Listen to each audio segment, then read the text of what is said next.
Fourth views, चौथा विचार, बाकी बिहार में बवाल है और देश में भूचाल है। विचित्र स्थिति है बिहार की राजनीति का। बिहार की राजनीति ने जो रास्ता चुना वो देश के लिए सरदर्द बन गया है। जिनको देश की राजनीति करनी है उनके लिए यह बड़ी समस्या है। नीतीश कुमार ने यह समस्या खड़ी की है। तमाम विवादों के बीच पहले वे प्रस्ताव लाते हैं और फिर बिहार विधानसभा में आरक्षण को लेकर नया बिल पेश कर देते हैं। अब स्थिति यह है कि भाजपा न चाहते हुए भी समर्थन करने के लिए मजबूर है। और दुर्भाग्य देखिए कि जहां भाजपा के प्रवक्ता कुंतल कृष्ण यह कह रहे हैं कि जो सर्वे हुआ वह फर्जी है और जो आरक्षण की घोषणा की गई वो राजनीतिक मजबूरी है। अब इसमें संवैधानिक स्क्रूटनी होगी, ठीक वैसे ही जैसे 10% आरक्षण आर्थिक आधार पर केंद्र ने दिया था और मामला कोर्ट में पहुंचा था। यानी भाजपा साफ साफ संकेत यह दे रही है कि अब आरक्षण का जो मुद्दा है, जो 75% यानी बिहार सरकार का 65 और केंद्र सरकार का 10, ये मुद्दा जो है अब सुप्रीम कोर्ट में जाएगा, हाई कोर्ट में जा सकता है और वहां इनको जवाब देना होगा।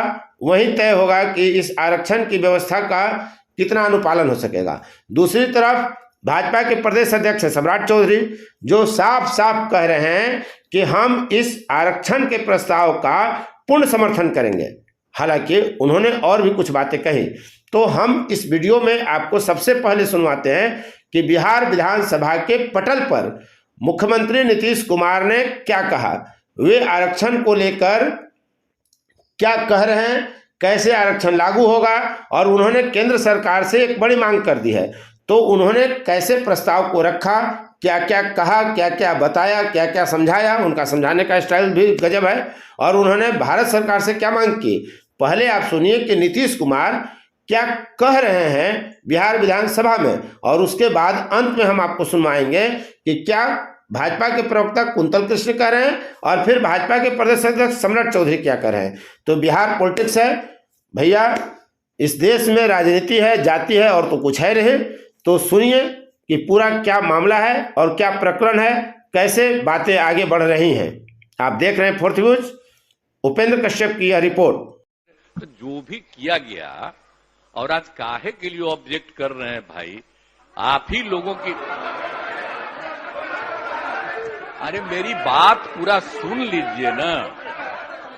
नहीं अरे बात तो मेरा नहीं सुनिएगा। वो आगे भी तो कुछ कहना आप लोगों का कितना बात हम आगे भी तो कुछ कहना चाहते हैं। आप काहे ऑब्जेक्ट कर रहे हैं, हम क्या बोले उसको सुनिएगा तब अभी ना। आगे बोलना है उनको, हम कह रहे हैं कि जिस तरह से हुआ सब लोगों की राय से न ये बात हो गया है। एक तो आप जानते हैं कि 50% शुरू से था और जिसमें SC और ST को % मिला रहा था शुरू से, और बाद में केंद्र ने तय किया आज से 2 साल पहले, और ये तय किया कि जो अपर कास्ट के लोग हैं उनके लिए भी 10% किया गया। तो हम लोग तो उसके समर्थन में किए और यहां पर भी लागू हो गया है।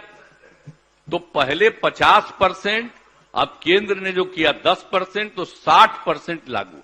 तो वही हम लोगों ने जब तय किया तो 50% की जगह पर हम लोगों ने बढ़ा करके, चूंकि SC ST की संख्या बढ़ी है तो उनको तो 100% मिलेगा। तो वैसी स्थिति में वो 22 हो रहा है। तो अब जो 50 है उसमें मात्र SC ST का मात्र 28 बचता है। इसलिए हम लोगों ने कहा कि 15% और बढ़ा दिया जाए। तो इसीलिए रखा गया था उस दिन, आज उसी के लिए ये लाया गया है। और आप लोगों ने सब कहा कि नहीं ठीक है, तब तो एकजुट होकर के सर्वसम्मति से ये पारित होना चाहिए और ये चीज हो जाएगा तो 65%, ये 10%, तो कुल मिला के 75%। तो मतलब 60 में जो 40 बचा हुआ था तो 25 बाकी लोगों को भी अधिकार रहेगा। अब उसके आगे तो हम यही आग्रह करेंगे कि केंद्र सरकार भी इसका जाति आधारित जनगणना करा ले और उसके बाद और भी जो जरूरत पड़े तो 50 की जगह पर हम लोग बिहार में कर रहे हैं 65 और उधर 10 है। तो अगर जरूरत पड़े तो इसको और बढ़ाने की आवश्यकता हो तो बड़ी खुशी की बात होगी। वो इसीलिए सुनिए, अरे ये तो हम बोल न रहे हैं भाई, तो आप काहे के लिए एतराज कर रही हैं? आपसे तो मेरी दोस्ती ऐसी है, सुन न लीजिए, काहे के लिए? अरे बाकी बाहर में जितना बोलना हाउस के अंदर ना हम बोल रहे हैं। रेणु जी बोल रहे हैं, सुनिए ना, हम तो यही कह दिए कि अब सबकी सहमति से अब एकजुट होकर के ये पारित हो, और तत्काल इसको हम लोग चाहेंगे कि इसको लागू कर दें। और दूसरी बात जो आप कह रहे हैं, ये तो हम लोगों ने सबकी आर्थिक स्थिति का भी कर ही लिए, और उसकी भी रिपोर्ट आ गई है, उस पर भी तो एक आने ही वाला है आपको, वो भी एक आने वाला है, अब उसकी अगला वही है। और उनके विकास के लिए भी हम लोग जो मदद कर रहे हैं, आप लोगों को बता दिए हैं कि भाई जिसकी बहुत खराब स्थिति है उसको आगे बढ़ने के लिए हर परिवार को हम लोग 2 लाख देंगे, और अन्य प्रकार से अनेक काम और जो है, तो जो हम लोगों ने दे रहा था और लोगों को उससे भी ज्यादा बढ़ा करके देंगे। तो ये सब तो चर्चा पहले कर ही दिए, तो ये सब बात किया जा रहा है, और एक बार पारित कर दीजिए। और इसमें आप जानते हैं कितना लग रहा है, जो हम लोग पूरा काम करेंगे तो कितना, हाँ नहीं 2.5 लाख, हाँ मतलब 2.5 लाख करोड़ से ज्यादा, आज जो हम लोग 2.5 लाख करोड़ से ज्यादा राज्य सरकार को लगेगा। तो हम लोगों ने यही कहा है कि भाई एक मैंने 5 साल में पूरा करेंगे, 50-50 लाख अगला बार जो आएगा जो कैबिनेट, तो उसी में ये सारी बातें मेंशन रहेगी। और उसके बाद हम तो आग्रह आपसे भी करते हैं कि अंदरूनी तौर पर केंद्र को भी कहिए कि बिहार एक गरीब राज्य है, विशेष राज्य का दर्जा अगर इसको मिल जाएगा तो 5 सारे बैठक, अरे क्या बात है, आप नहीं साथ थे? अरे हम शुरू से कर रहे थे तो आप साथ नहीं थे। विशेष राज्य सुना बैठक, अरे आप भूलिए मत, अरे भूलिए मत, विशेष राज्य, अरे काहे बोल रहे हो भाई? यहां पर बैठा हुआ है सब सीनियर, आपको तो पटिया यंगर को दे दिया है मौका, आई पुराना जो बैठा हुआ पूछ न लीजिए लोग को। तो हम तो शुरू से कह रहे थे सदन का मांग सही है, तो इसीलिए हम तो कहेंगे कि अगर विशेष राज्य का दर्जा मिल जाए तो और ज्यादा सुविधा मिलेगी, तो तुरंत विकास होगा बिहार का और सबको लाभ मिल जाएगा, बिहार बहुत आगे बढ़ेगा। और हम इसीलिए बार बार कहते हैं, विकास के पायदान पे पीछे छूट गए समाज के वर्ग को अगर नीतीश कुमार आरक्षण का दायरा बढ़ा करके आगे लाना चाहते हैं तो भारतीय जनता पार्टी का पूरा समर्थन है। पर मुश्किल तो यह है कि नीतीश कुमार की मंशा किसी को भी आगे लाने की नहीं है, वो तो सिर्फ चुनाव को ध्यान में रखते हुए चुनावी जुमले और चुनावी घोषणा कर रहे हैं, वो भी पता नहीं किसके दबाव में।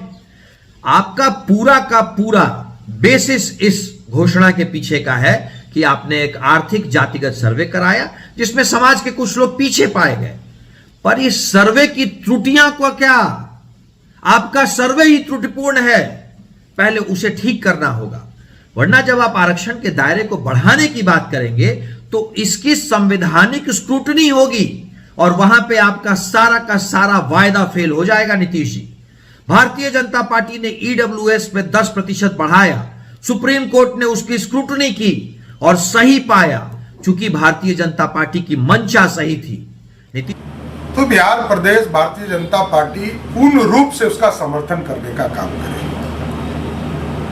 लेकिन खेद है नीतीश बाबू, आपके राज में आपने जो भारतीय जनता पार्टी ने कर्नाटक में, महाराष्ट्र में जितना आरक्षण बढ़ाया अति पिछड़ों को, वो भी आरक्षण आप देने में असफल रहे। लेकिन इसके बावजूद पूरी भारतीय जनता पार्टी बिहार प्रदेश पूर्ण रूप से समर्थन करेगी और जब यह बिल पेश किया जाएगा तो इसको तुरंत से तुरंत पास कराने का काम करेगी।